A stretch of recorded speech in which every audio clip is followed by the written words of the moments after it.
कर्म। कर्म क्या है? हमारे द्वारा किया गया कार्य या की गई गतिविधियां, उसी को कर्म कहते हैं। कर्म के 3 हिस्सों में बांटा जा सकता है। कर्म के 3 प्रकार होते हैं: सात्विक कर्म, राजसी कर्म और तामसिक कर्म।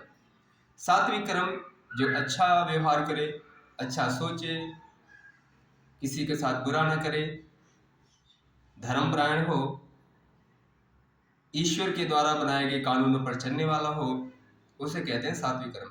और राजसी कर्म जैसे हमारे नेता लोग हो गए, चाहे वो हमारे एमसी हैं, चाहे एमएलए हैं, चाहे वो एमपी हैं या प्रधानमंत्री हैं, ये सब राजसी कर्म है। और राजसी कर्म में भी 2 प्रकार के कर्म हो सकते हैं। उसमें सात्विक कर्म भी हो सकता है और तामसिक कर्म भी हो सकता है।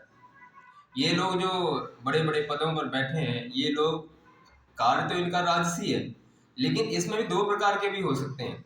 वो सात्विक कर्म करने वाला भी हो सकता है और इसमें तामसिक कर्म करने वाला भी होता है। तो राजसी कर्म में 2 चीजें मिश्रित हो सकती हैं। और तीसरा कर्म है तामसिक कर्म। तामसिक कर्म का अर्थ है किसी का धन लूट लेना, किसी को मारना, किसी को प्रताड़ना करना, द्वेष रखना और हर किसी के साथ बुरा करना, इसको कहते हैं तामसिक कर्म।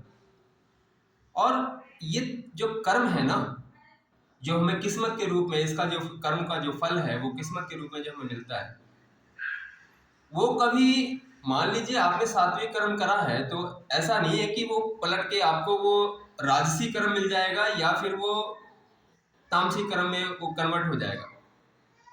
जैसा आप कर्म करोगे वैसा ही वो पलट के मिलेगा और ब्याज लगकर मिलेगा। ऐसा कभी नहीं होता कि कोई तामसिक कर्म करे और उसे सात्विक कर्म के फल मिलने लग जाए, ऐसा नहीं है। कुछ लोगों को ऐसा लगता है कि हमने तो भाई, हम तो किसी के साथ बुरा नहीं करते, फिर भी हमारे साथ बुरा हो जाता है। देखो, हमारे कुछ प्रारब्ध हैं, पिछले जन्मों के कर्म। अब जन्म के बारे में अगली अगली वीडियो में बात करेंगे।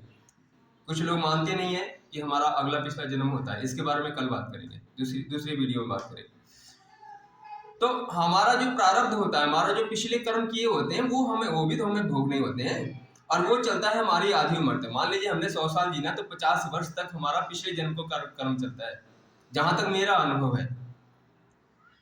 और फिर जो आधी उम्र बाकी शेष रह जाती है, उसमें हमारे इस जन्म के कर्म, जो हम पैदा हुए तब से लेकर जो अभी तक हम कर रहे हैं आधी उम्र तक, वो कर्म हमारे, फिर वो हमारी आधी उम्र के बाद में वो शुरू हो जाते हैं, वो अगले जन्म की आधी उम्र तक चलते हैं।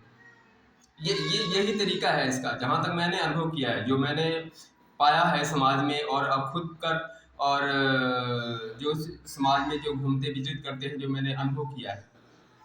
तो कर्मों का फल कभी उल्टा नहीं मिलता, जो हम करते हैं वही मिलता है और ब्याज लगकर मिलता है। बाकी तो आप खुद समझदार हो।